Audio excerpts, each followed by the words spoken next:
When did you realize the person everyone warned you about was actually trying to protect you? I was 12 when Marcus moved in next door.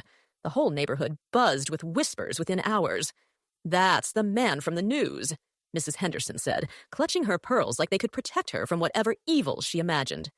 The one who went to prison. Mom grabbed my arm that first evening as I headed outside to ride my bike. Her fingers dug into my skin hard enough to leave marks that would still be there the next morning. "Stay away from that house," she said, her voice sharp with a fear I'd never heard before. "That man is dangerous. He hurt children." I wanted to ask how she knew, what exactly he'd done, why someone dangerous would be allowed to live in our neighborhood. But the look in her eyes stopped me cold. This wasn't up for discussion. For weeks, I watched him through my bedroom window. He kept to himself, tending a small garden that was actually quite beautiful.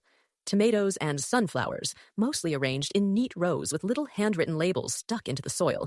He never made eye contact with anyone, never waved back when kids rode past. When children appeared on bikes, parents would immediately call them back inside, their voices sharp with panic. The mailman wouldn't even walk up his driveway. He'd throw packages from the sidewalk and hurry away like the house itself was contaminated. Mrs. Patterson from across the street started a phone tree, calling every parent whenever Marcus left his house. "He's headed toward the school," she'd whisper into the receiver. "Better keep the kids inside today." The Homeowners Association held an emergency meeting to discuss the situation. I wasn't supposed to know about it, but I heard Mom on the phone with Mrs. Chen, their voices low and worried. "We've contacted a lawyer," Mom said. "There has to be something we can do, some way to get him out of here." But apparently there wasn't. Marcus had served his time, whatever that time had been for. He had every legal right to live wherever he wanted, even if that somewhere was right next door to families with children. But I noticed things others didn't, little things that made me question everything the adults were saying, like how he'd leave his porch light on until exactly 4:15 p.m. every weekday, which was precisely when I got home from school. Even though he worked nights at the warehouse, I'd see him watching from his kitchen window as I walked up our driveway. And only then would the light click off. How he'd suddenly appear to water his plants whenever the Parker boys followed me down our street, and they'd mysteriously decide to take a different route home. At first, I thought it was coincidence, but it happened too many times to be random. How his curtains would twitch whenever I walked past like he was keeping watch. Not in a creepy way, more like a guard dog checking for threats. I started paying attention to his routine. Every morning at 7:30 a.m., he'd leave for his night shift at Morrison's warehouse, dressed in a simple blue uniform with his name embroidered on the pocket. He drove a beat-up Honda Civic that looked like it had seen better decades. He'd return at 6 a.m., park in his driveway, and go straight inside without looking around. On weekends, he'd work in his garden, but the moment children appeared outside, he'd pack up his tools and disappear. If a kid's ball rolled into his yard, he'd throw it back over the fence without coming outside. When Girl Scouts came selling cookies, he'd leave money in an envelope taped to his door with a note saying to keep the change. It was like he was trying to be invisible. Mrs. Henderson organized what she called safety patrols, parents taking turns walking the neighborhood, keeping an eye on Marcus's house. They'd write down when he left, when he returned, who visited him. No one ever did, what packages he received. "We need to document everything," she announced at the next homeowners meeting, in case something happens. But what struck me was how hard Marcus worked to avoid giving them anything to document. He never lingered outside, never spoke to neighbors unless directly addressed, and even then, his responses were brief and polite. He never played music loud enough to hear, never had parties or visitors. If he was a predator, he was the most antisocial predator I'd ever heard of. One evening in October, I was walking home late from the library when 3 older boys cornered me behind the gas station. Jake Morrison and his friends, the same ones who'd been making my life hell since middle school started. "Look what we got here," Jake sneered, shoving me against the brick wall hard enough to scrape my shoulders. Little bookworms all alone. Jake was the kind of kid who'd been held back twice and was already shaving in 7th grade. His friends Tyler and Brett were smaller, but mean in that pack animal way that made them dangerous. They went through my backpack, laughing as my books scattered across the dirty pavement. One of them grabbed my math homework, the assignment I'd spent 3 hours perfecting, and tore it in half. Another kicked my water bottle, sending it rolling into the gutter where it landed in a puddle of something that smelled like rotting food. "Please," I said, hating how my voice cracked, "just leave me alone." "Aw, little baby's gonna cry," Jake taunted, shoving me harder against the wall. The rough brick caught my jacket and tore a hole near the shoulder. Maybe we should teach you some manners. Show you what happens to freaks who think they're better than everyone else. Tyler pulled out his phone and started recording. This is going to be great, he laughed. We can put it online. Show everyone what a loser you are. I closed my eyes, wishing I could disappear. Mom was going to kill me for coming home late. The librarian had warned us about walking alone after dark. I should have called for a ride. Should have asked someone to walk with me. Should have done anything except put myself in this situation. That's when Marcus appeared. He didn't run or shout or announce himself dramatically. He just stepped out from behind the dumpster where he must have been taking out trash from the Chinese restaurant and asked quietly, "Problem here?" His voice was calm, almost conversational, but something about it made the hair on my arms stand up. He wasn't a big man, maybe average height, lean build, the kind of person you wouldn't notice in a crowd, but the way he stood, the way he looked at the boys without blinking, suggested someone you really didn't want to mess with. The boys looked up, and I watched recognition flash across their faces. Jake's cocky grin disappeared instantly. His friends took a step back, suddenly looking very young and very scared. "No problem, mister," Jake stammered, his voice completely different from the confident bully tone he'd been using seconds earlier. "We were just leaving," Marcus said, still calm, but with an edge that made even me nervous. "Yeah," Tyler agreed quickly, stuffing his phone back in his pocket. "We were just leaving." Within seconds, all three of them were gone, leaving my things scattered everywhere and me standing there shaking. Marcus knelt down and helped me collect my books. Up close, I could see the deep sadness in his eyes lines around them that spoke of sleepless nights and old pain. His hands were gentle as he straightened the pages of my torn notebook, careful not to make the damage worse. "You okay?" he asked, handing me my backpack. I nodded, not trusting my voice. "They hurt you?" I shook my head. The brick wall had scraped my shoulders, but that was nothing compared to what might have happened if he hadn't shown up. "Good." He stood up, brushing dirt off his knees. "You should get home. It's getting dark." "Thank you," I whispered. He nodded, but didn't smile, just turned and walked back toward the dumpster, shoulders hunched like he was carrying the weight of the world. I made it home just as Mom was starting dinner. She took one look at my torn jacket and the scrapes on my hands and immediately launched into protective parent mode. "What happened? Are you hurt? Where have you been?" I told her about staying late at the library, about the boys cornering me, about someone scaring them away. I didn't mention who that someone was. "This is exactly why I don't want you walking alone after dark," she said, dabbing antiseptic on my scraped palms. "There are dangerous people out there." The irony wasn't lost on me. The dangerous person everyone warned me about had just saved me from actual danger. The next day, Mom was waiting when I got back from school. Her face was white with fury, and I knew immediately that someone had seen me with Marcus. "Mrs. Chen saw you talking to him," she said, her voice shaking with a mixture of fear and anger. "I specifically told you to stay away from that monster." "But Mom, he just helped me." "Don't you dare defend him," she snapped, and I was shocked by the venom in her voice. Mom rarely raised her voice, never used that tone with me. "Do you have any idea what kind of man he is? What he did to children before he went to prison?" I tried to explain about the bullies, about how Marcus had just been taking out trash and happened to be there, about how he'd never even really talked to me. But Mom wasn't listening. She was already grabbing her keys. "We're going to see Pastor Williams," she announced, "right now." The drive to the church was silent and tense. Mom's knuckles were white on the steering wheel, and she kept glancing at me in the rearview mirror like I might disappear. Pastor Williams met us in his office, which was decorated with crosses of every size and material, family photos showing 3 generations of smiling people, and motivational posters with Bible verses in flowing script. He was a kind man in his 60s who'd baptized me as a baby and had always treated me like one of his own grandchildren. But today, his expression was serious as he sat me down and spoke in careful, measured words about dangerous people and how they operated. "Predators are smart, Emma," he said, leaning forward with his hands clasped on his desk. "They don't look like the monsters in movies. They look like friendly neighbors, helpful teachers, respected community members. They pretend to be kind to gain children's trust." He pulled out a pamphlet from his desk drawer, one of those educational materials with pictures of smiling adults talking to children, designed to teach kids about stranger danger. "They study kids' routines," he continued, pointing to illustrations that suddenly seemed more sinister than educational. "They learn their vulnerabilities, find ways to seem helpful. They position themselves as rescuers so children will trust them. But he didn't offer me anything, I protested. He just scared away some bullies and told me to go home. Pastor Williams nodded gravely, like this was exactly what he'd expected me to say. That's precisely what I'm talking about. He positioned himself as your rescuer, so you'd feel grateful to him. Trust him. Next time, he might offer to walk you home for safety, then maybe invite you inside for a snack or to use the bathroom. He opened the pamphlet to a page showing the progression of predatory behavior, the slow escalation from helpful stranger to dangerous situation. That's how these men operate, sweetheart. They're patient. They build relationships slowly. They make children feel special, chosen, protected. Mom squeezed my shoulder, her grip tight enough to hurt.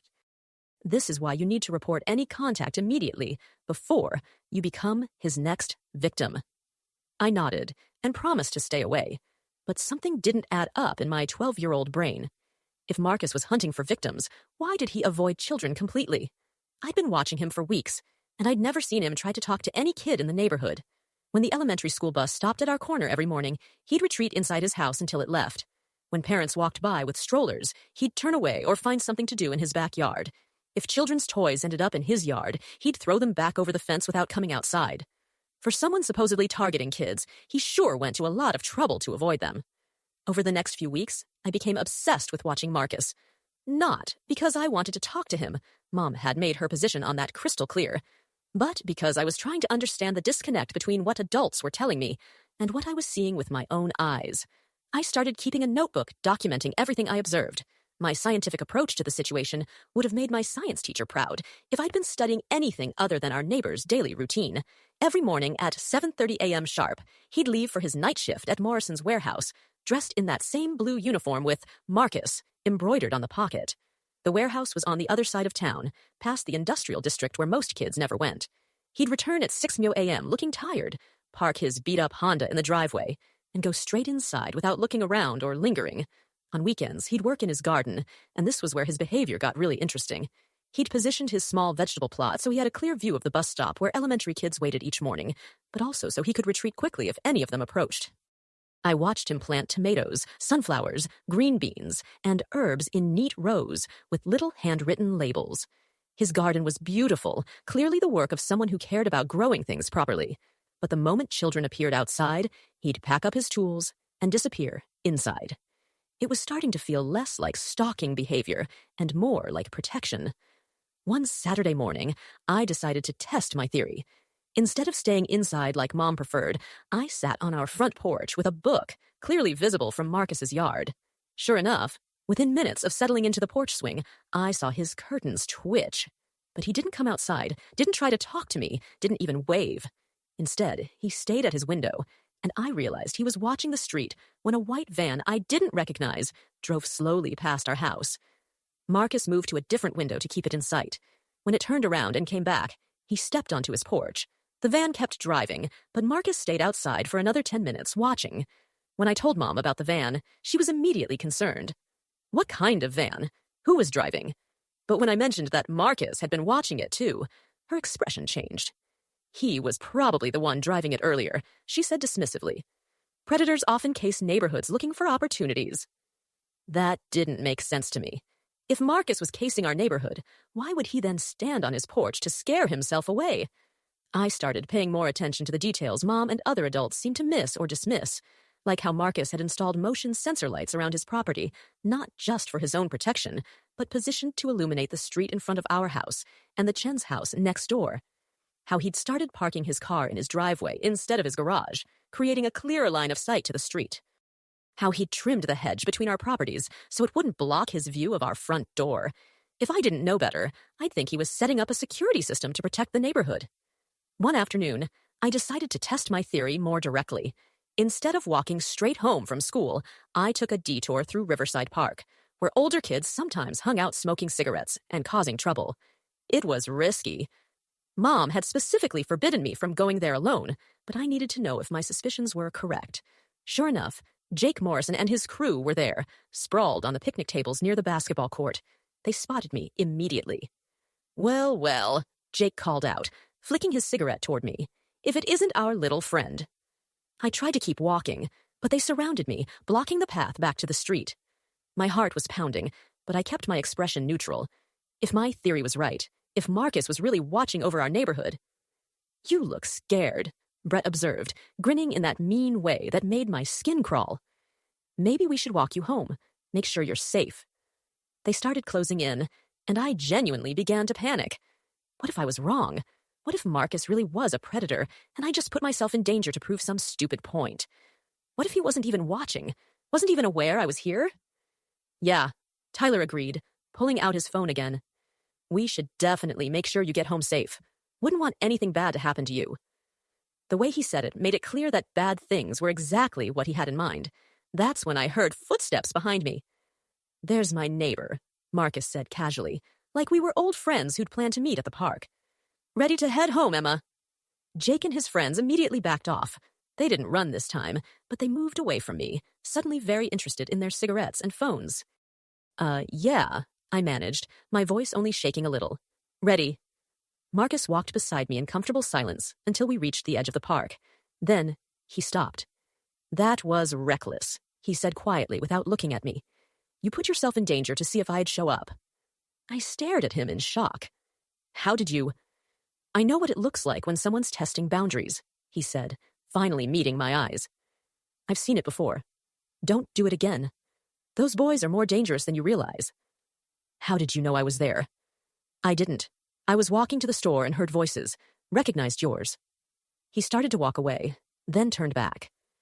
And, Emma, next time you want to know something about me, just ask. Don't put yourself at risk for answers. That night, I lay in bed thinking about his words. How had he known I was testing him? And why did he seem more concerned about my safety than angry about being watched? I decided to take his advice. The next Saturday, I found him in his garden and approached the fence between our yards. He looked up from weeding his tomato plants, surprised but not unwelcoming. You said I could ask, I said, gripping the chain-link fence between us. He set down his small shovel and gave me his full attention. Up close, I could see that his eyes weren't just sad. They were haunted like someone who'd seen things he wished he could forget. Why does everyone think you hurt children? His face went very still. For a long moment, he didn't answer. I could hear birds chirping, a dog barking somewhere down the street, the distant sound of someone mowing their lawn. Then he sighed deeply, like he was releasing a breath he'd been holding for years. Because I did hurt someone, he said finally, just not the way people think. Before I could ask what he meant, Mom's voice cut across the yard like a whip. Emma Marie Johnson, get away from that fence right now. She was standing on our porch, phone in hand, looking ready to call 911. I was just inside, now. The tone of her voice told me this wasn't up for discussion. That evening, Mom sat me down for the most serious conversation of my life. She'd called Pastor Williams, who'd called someone at the police station, who'd reminded her of Marcus's parole restrictions. Apparently, talking to minors was a violation that could send him back to prison. Do you understand what you've done? Mom asked, her voice thick with worry and anger. You could have sent him back to prison, and worse, you could have put yourself in terrible danger. But he didn't do anything wrong, I protested. He just answered my question. That's not the point, Mom said, running her hands through her hair in frustration. The point is that you deliberately disobeyed me. You put yourself at risk. You interfered with a convicted criminal's parole. I wanted to tell her about the bullies, about how Marcus had never made me feel unsafe, about all the little things that suggested he was protecting rather than hunting. But I could see the fear in her eyes was real, and arguing would only make things worse. Promise me, she said, gripping my shoulders. Promise me you'll stay away from him. No more watching, no more questions, no more contact of any kind. I promised, but I couldn't stop thinking about what Marcus had said. He'd hurt someone, but not the way people thought. What did that mean? Late that Thursday night, I heard shouting from Marcus's yard. I peeked through my curtains and saw 3 men surrounding him on his front lawn. They were all bigger than Marcus, dressed in dark clothes, their faces twisted with anger. We know what you did, one of them yelled, shoving Marcus backward. We know why you were in prison, you sick freak. Kids aren't safe with you around. Another shoved him from a different direction. Maybe we should take care of this problem ourselves, the third one said, and something about his tone made my blood run cold. Save the taxpayers some money. Marcus just stood there, hands at his sides, taking every insult and threat. He never raised his voice, never fought back, never even tried to defend himself. I understand why you're angry, he said quietly, his voice calm despite being surrounded by 3 men who clearly wanted to hurt him. "I understand why you don't want me here." "Then leave," the first man spat. "Get out of our neighborhood before something bad happens to you." "We've got kids," another added. "We're not going to stand by and let some child molester live next door to our families." That's when Marcus looked up directly at my window. Our eyes met for just a second, and I saw something I didn't expect. Not guilt or anger or fear, just exhaustion. The kind of bone-deep tiredness that comes from carrying a burden for too long. "I've never hurt a child," he said, still looking at my window. "I never would." "Yeah, right," one of the men scoffed. "That's what they all say." The men eventually left, but not before making it clear they'd be watching him. I stayed at my window watching Marcus stand alone in his yard for nearly an hour. Finally, he went inside, and I saw his kitchen light stay on until dawn. The next morning, there was a note taped to our mailbox. In careful, neat handwriting, it read, "Check the news archives, March 15th, 2018, the real story." I waited until Mom left for her Saturday errands, then rode my bike to the public library downtown. The reference librarian, Mrs. Martinez, helped me access the newspaper archives on one of the computers. My hands shook as I typed in the date Marcus had specified, March 15th, 2018. There it was, buried on page 3 of the local section, with a headline that made my heart stop. "Local man sentenced for assault on registered sex offender." My stomach dropped as I read the first paragraph. The article wasn't about Marcus being dangerous. It was about him being arrested for attacking someone else, someone who was the actual predator. According to the report, Marcus Torres had discovered that his neighbor, David Kellerman, was sexually abusing multiple children in their neighborhood. The article was sparse on details, but it painted a picture that was completely different from what everyone in our current neighborhood believed. Marcus had been living in a different part of town 3 years ago. He'd noticed strange patterns around Kellerman's house children, going in happy and coming out upset, parents dropping kids off for tutoring sessions that seemed to leave the children traumatized, a pattern of behavioral changes in neighborhood kids that concerned him. When police failed to act on Marcus's reports, he'd confronted Kellerman directly. The confrontation turned violent, and Marcus was arrested for assault and battery. But buried deeper in the article was a quote from Detective Sarah Mills that changed everything. While Mr. Torres's actions were legally wrong, his persistence in reporting suspected abuse likely prevented further victimization. Several children had since come forward with allegations against Mr. Kellerman, who was now facing multiple felony charges. I kept reading, my hands trembling, as I scrolled through related articles. David Kellerman had been living in Marcus's old neighborhood for over a decade. He'd been a respected member of the community.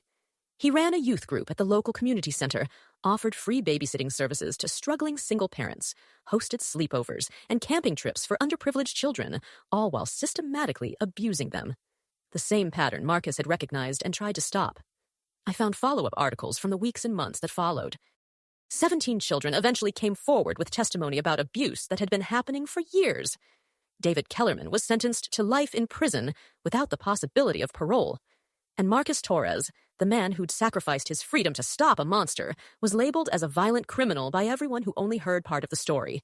I printed every article I could find and stuffed them into my backpack. The more I read, the clearer the picture became. Marcus had been the first person to report David Kellerman to authorities. When his initial reports were dismissed as the complaints of a paranoid neighbor, he'd started documenting evidence. He'd taken photos of children leaving Kellerman's house looking upset, recorded license plates of parents who dropped kids off for tutoring sessions, even followed Kellerman to public places to document his interactions with children. For months, Marcus had tried to build a case through proper channels. He'd contacted police, Child Protective Services, the school district, even the FBI field office. Everyone told him the same thing. Suspicion wasn't evidence, and they needed more than one man's accusations to launch an investigation. So Marcus decided to get the evidence himself. According to court records I found in the library's legal database, Marcus had confronted Kellerman directly, demanding he stop abusing children. When Kellerman laughed and threatened to have Marcus arrested for harassment, something in Marcus snapped. The fight sent Kellerman to the hospital with 3 broken ribs, a concussion, and a shattered wrist. It sent Marcus to prison for 3 years on assault charges, but it also opened the floodgates for Kellerman's victims to come forward. Within weeks of Kellerman's hospitalization, children started telling their parents what had been happening during those tutoring sessions and camping trips. The investigation expanded rapidly as more victims were identified. More evidence was collected, more charges were filed. By the time Marcus was sentenced, David Kellerman was facing 17 counts of child sexual abuse, 43 counts of child pornography possession, and multiple counts of child endangerment. Marcus had been right about everything, and everyone had punished him for it. I sat in that library chair, staring at the computer screen, feeling sick about everything our neighborhood had gotten wrong. Every adult in our current community had failed to learn the truth about the man living among us. We'd branded him as a dangerous predator while ignoring the fact that he'd actually sacrificed everything to protect children from a real monster. I gathered my printouts and rode home, my mind racing with questions and guilt. How many other people had gotten the story wrong? How many neighborhoods had Marcus been forced to leave because of false assumptions? How long had he been carrying the burden of being labeled as the very thing he'd fought against? When I got home, Mom was waiting in the kitchen, and I could tell from her expression that she knew I'd been somewhere I wasn't supposed to be. "Where were you?" she demanded, crossing her arms. Instead of making excuses, I spread the articles across our kitchen table and watched her face change as she read. Her hands started trembling by the second paragraph. "Oh my God," she whispered after finishing the first article. "We got it all wrong. We all got it completely wrong." She read every article twice, then sat down heavily in her chair, like her legs couldn't support her anymore. "That man," she said, her voice breaking, "that man went to prison for trying to protect children, and we treated him like a monster." "Mom, there's more," I said, pulling out the articles about David Kellerman's sentencing. "Look at what he was trying to stop." Vidit, as she read about the 17 victims, about years of systematic abuse, about a predator who'd used community trust to access vulnerable children, I watched my mother's worldview crack and reshape itself. "How did we get it so wrong?" she asked, tears starting to fall. "How did we completely miss the truth?" "Because everyone only heard part of the story," I said, "and the part they heard made Marcus sound like the bad guy." That evening, Mom did something I'd never seen her do before. She walked across the yard and knocked on Marcus's door. I watched from the window as she handed him the printed articles and spoke quietly for several minutes. Marcus listened without interrupting, nodded a few times, then gently closed the door. When she came back inside, her eyes were red from crying. "What did you say to him?" I asked. "I apologized," she said simply, "and I told him I was ashamed of how we treated him." "What did he say?"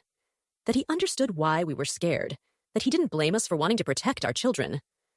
The next few days were chaos in our neighborhood. Mom started calling other parents, sharing what we'd learned. Some refused to believe it. Surely the newspapers had gotten it wrong. Surely there was more to the story.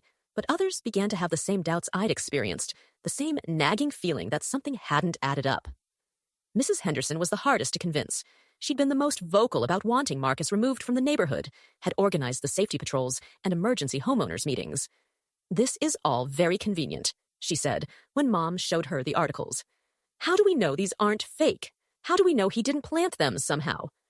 But when Pastor Williams confirmed the story by calling his contacts in Marcus's former neighborhood, even Mrs. Henderson had to accept the truth. Within a week, police cars appeared on our street, not to arrest Marcus, but to investigate the house 2 doors down from ours. David Kellerman's old house, where Dr. Richard Brennan now lived. The same Dr. Brennan who'd moved into the neighborhood 2 years earlier, shortly after Marcus's release from prison. The same Dr. Brennan who'd positioned himself as a child safety expert, hosting community workshops about protecting children from predators. The same Dr. Brennan who'd started an after-school tutoring program that met at his house twice a week.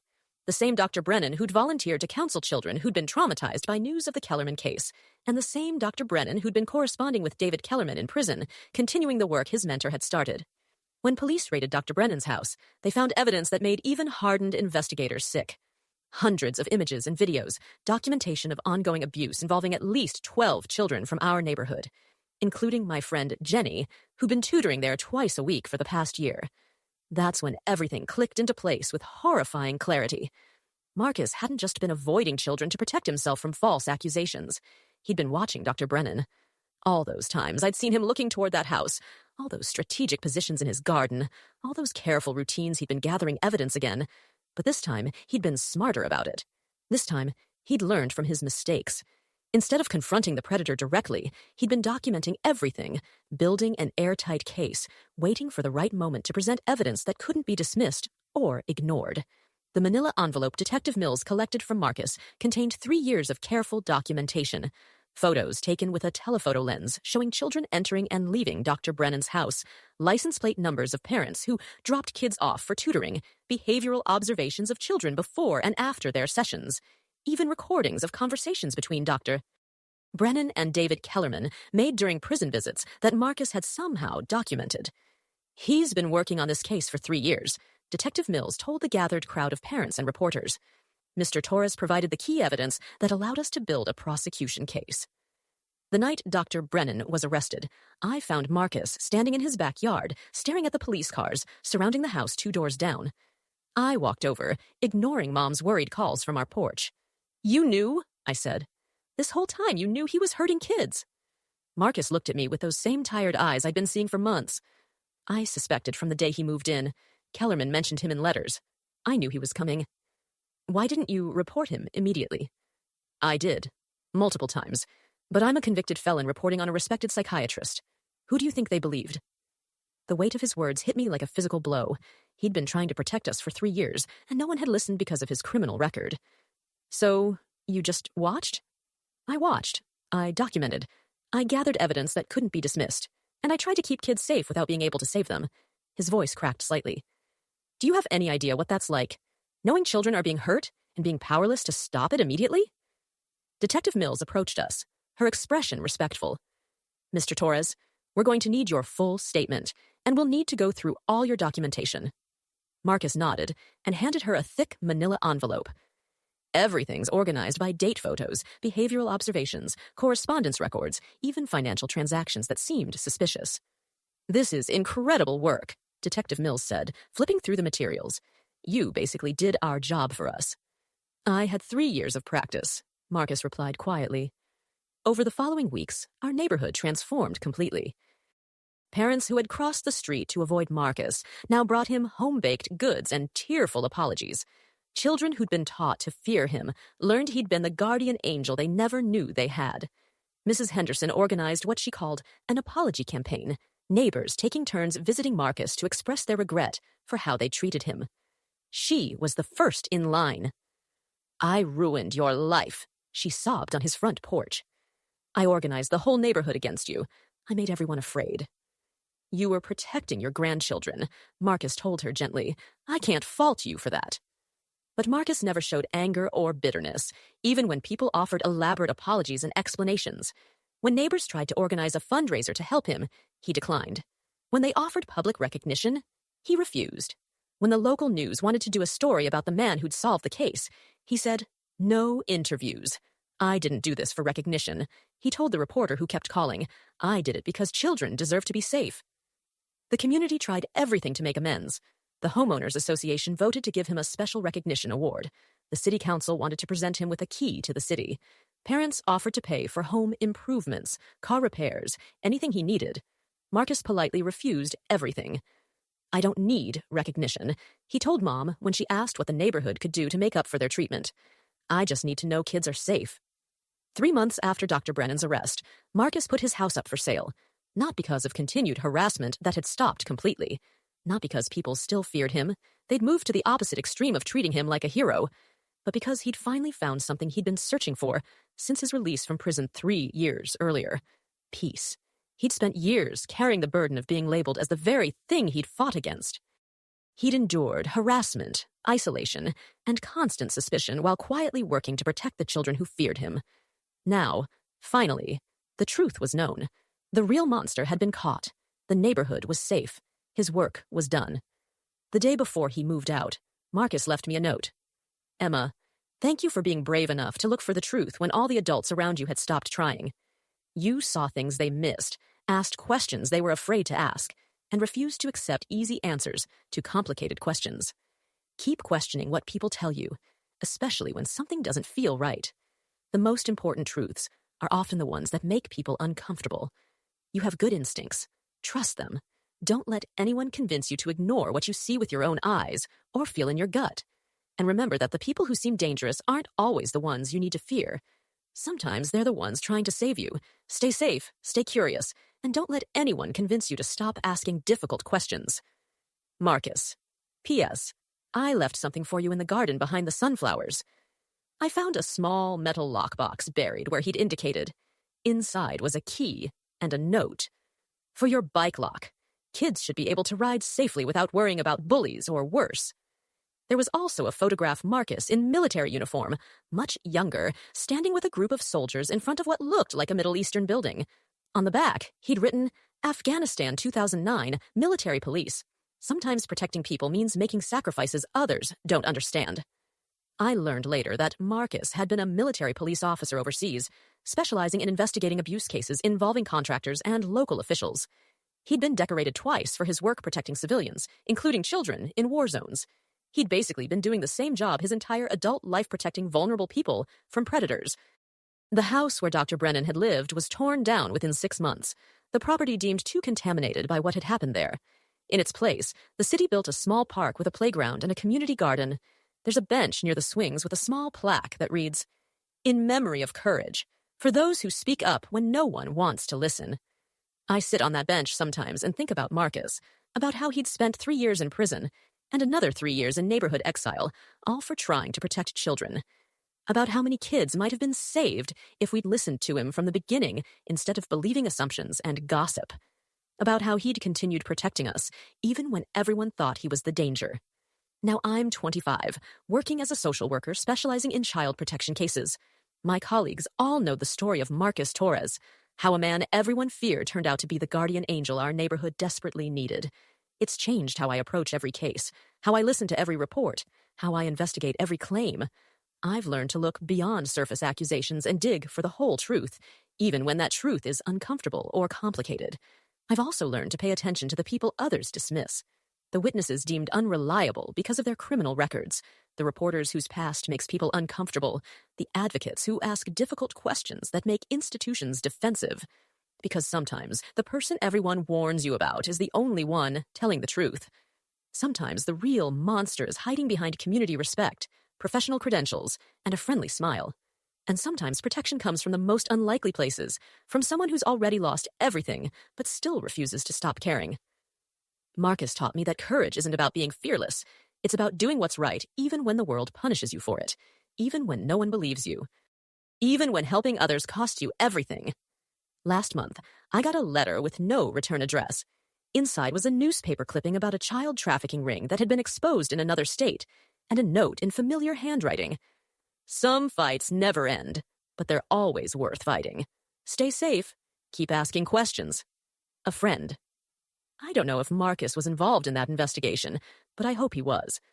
I hope he's somewhere out there, still watching out for kids who need protecting, still making sacrifices that others will never understand or appreciate.